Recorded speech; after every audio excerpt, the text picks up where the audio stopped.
Hi guys, and welcome back to another episode of Self-Improvement. This video is going to be a little bit different. Obviously, I've decided to show myself to the camera today.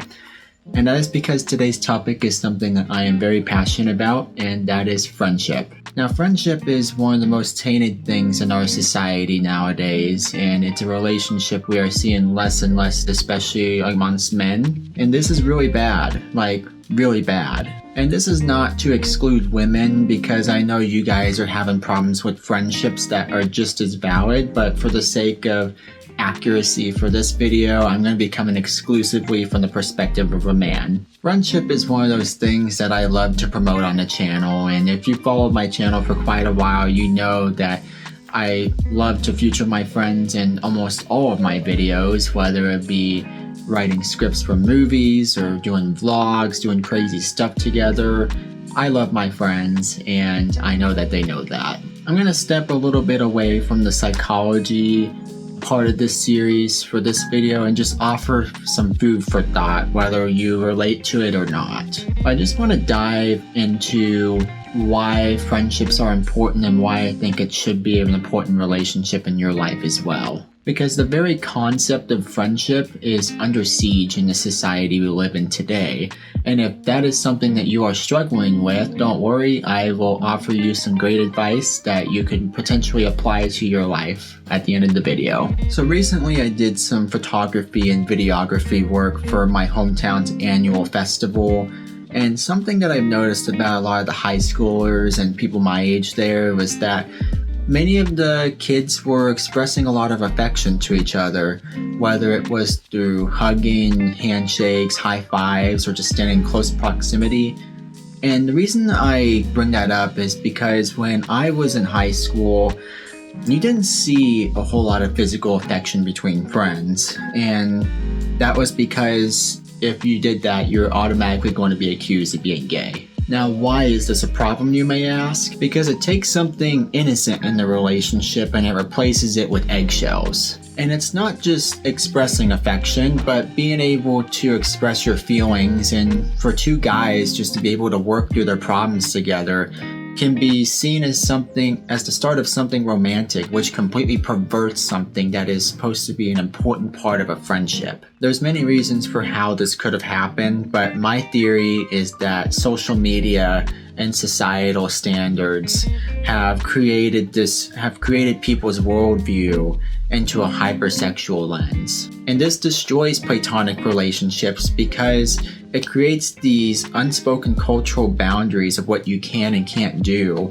in fear of judgment of others. But what's ironic is that the very same people who say that men need to be open about their emotions are the very same ones who will call them gay or soft for doing so. So is it really surprising that men are really kind of scared to make friends nowadays? And to be clear, I don't have anything against anybody who is gay or anything like that, but the problem is that the same logic of, oh, a man can't be friends with a woman because, if both a man and a woman are hanging out together, then they must be dating, has now been applied to both sexes. Because the truth is that there are perverted people out there who will see a moment of intimacy between two people and they will automatically think it's a monogamous relationship or they're dating or something like that.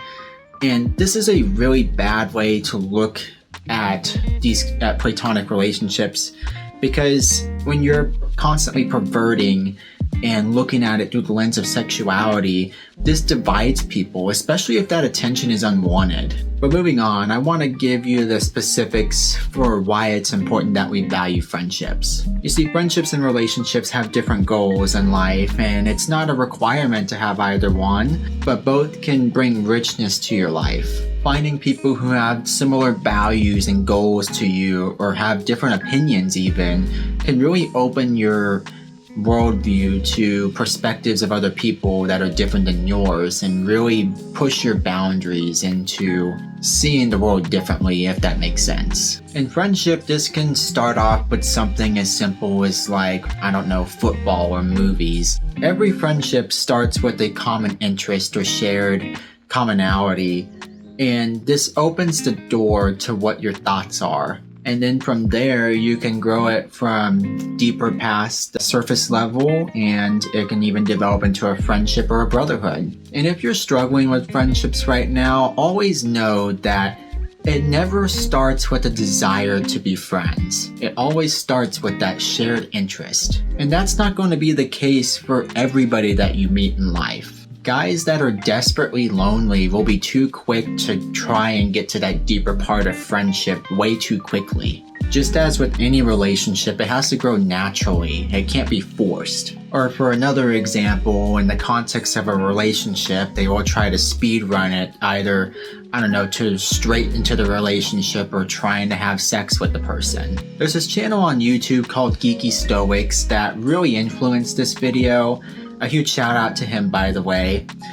But he said that lovers are usually face to face and friends are side to side with each other. I love this message because it perfectly illustrates the distinction of these two relationships. Both are beneficial for one's mental well-being in their own unique ways. I personally have a bias against relationships because dating in my generation is absolute dog shit, not gonna lie. But a common experience that I have seen growing up is that a lot of people will sacrifice their friendships for a relationship. And I guess we see that sort of thing when it comes to marriage as well. When responsibilities like kids and such come into the world, sure, it can be harder to see friends and keep in touch with friends. But it's important to hold on to those friends, especially if they are deeper friendships, because they can offer perspective, support, and it keeps codependency in check.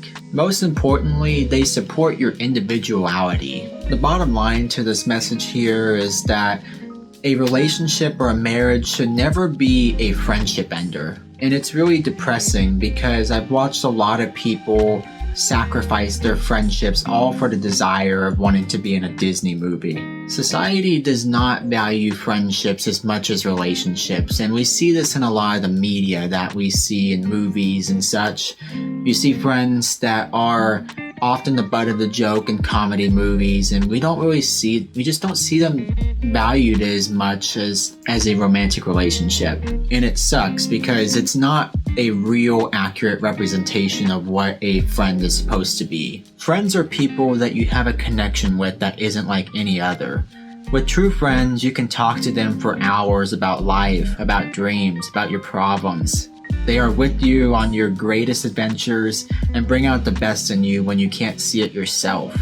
They're a shoulder to cry on when life hits rock bottom, and they will willingly sacrifice their own well-being to be there with you and help you out of it. Male friends won't really acknowledge it because they are afraid to say it, but that is what love is. Love is an important factor in any relationship that you find value in. In John chapter 15, verse 13, Jesus said this: "Greater love has no one than this, that someone laid down his life for his friends." I don't want to make any assumptions for who's to blame and why this idea of true friendship has become a taboo idea in our society.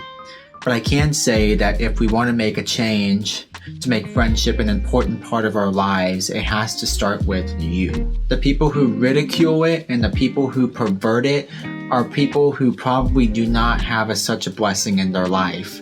And it is important that you don't let their projections try and tear your security down. As I have said, I am blessed to have friends, or should I say brothers, that I can count on, that I would drop everything for. I may not get to see them as often, but when I do see them, the love is always there. And if you are struggling to make friends, I will give you this advice. We live in a world where everything is digitized. We are supposed to be more connected than ever, but is actually quite the opposite. Everybody lives in their own little safe bubbles now. You have to step out of that bubble. You have to be willing to start a conversation with somebody, be it at your workplace, at church, in class, at a club, anywhere. For somebody who is extremely introverted growing up, I know how hard this can be, but in order to make this easier, you must have confidence in yourself. Take time to learn about you and understand you. For me, this was getting back into things that I love to do, whether it be writing, movies, reading, or traveling. I want to put an emphasis on traveling because when I went to Colorado by myself for a week on my birthday, I learned a lot about myself and made some new acquaintances there.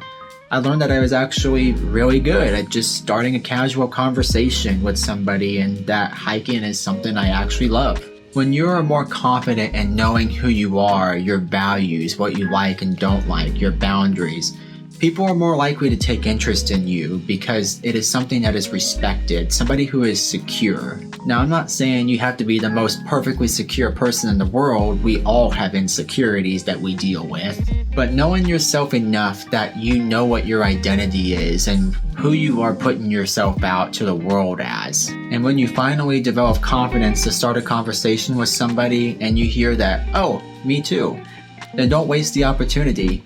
A true friendship can really change your life. That's all I have for you guys today in this video. If you really enjoyed, please leave a like and subscribe if you want to. I really hope this video made a difference in your life and maybe inspired you to make some changes for the greater good. And just a heads up that my life has been getting a lot more busy during the school season, so you won't be seeing these videos as often, but I'm going to try and post bi-weekly. Sometimes it might be 3 weeks. It really depends on when I have time to make videos and just sit down and be able to do this. And if you're wondering what this is back here, this is a alternate poster for the film Vengeance, from which I released.